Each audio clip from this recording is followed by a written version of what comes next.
Hello, today I'm talking about blending cultures. This is all about our very own melting pot right here in our own education system.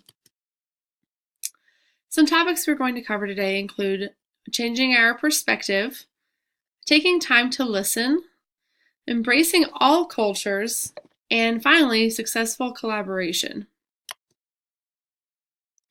When we're changing our perspective, we're looking at seeing cultures as more than just a collection of recipes and holidays. We should look at cultures as values, behaviors, beliefs, and attitudes. These are just an everyday way of life for our students and even for ourselves. For example, how people talk to one another, show affection, discipline, and so on all depend on the culture that they were raised in. Teachers tend to follow the golden rule when it comes to treating everyone fairly. However, we're looking at it from a color perspective rather than a cultural perspective. For example, if I would look at my classroom of students today, I would see students who are white, black, Hispanic, and I would look at them and know that they are different colors. However, each student has come from a different background. Each student has come from a different culture where their values are different, their behaviors are different, they may believe different religions or ways of life, and they may have different attitudes and outlooks on work ethic, behaviors within the family, and even how they present themselves at school. As educators, it is time for us to listen.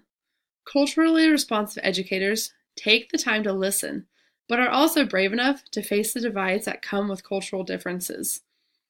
This means that we are not afraid. This means that we are ready and willing to step up to the plate when things get tough.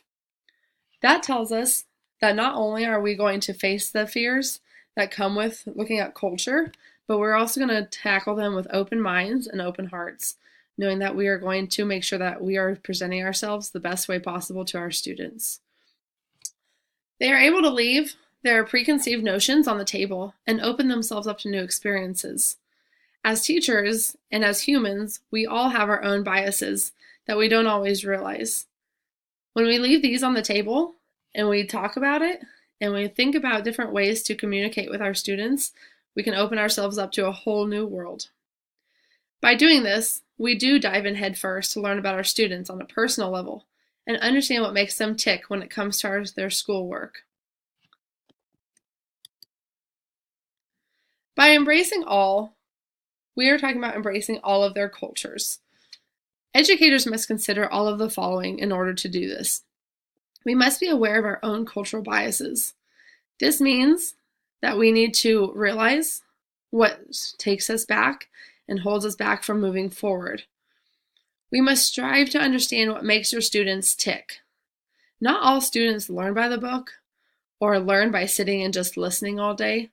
Some of our students need to be up and moving. It may be part of their culture where they do function better as they move a lot quicker and a lot more during the day. Also, celebrating the differences within the classroom and acknowledging every background. This does not mean that we put aside our differences and we put them on the back burner in order to learn the same material. It means that we embrace them and we use them the correct way so that all students feel like they are welcomed and wanted in the classroom. I love the quote, "The beauty of the world lies in the diversity of its people." This is very true. This also goes to show that we have quite the melting pot in the US. Finally, it takes very successful collaboration. Teachers are known for collaborating, and so when teachers understand the cultures of our students, we can ourselves start to better serve our students. This is 2018, and our children are not made from cookie-cutter molds.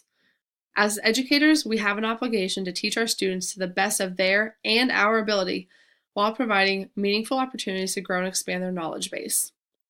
When we use these tools available, teachers will be better able to collaborate and decide on strategies that best suit a child's needs.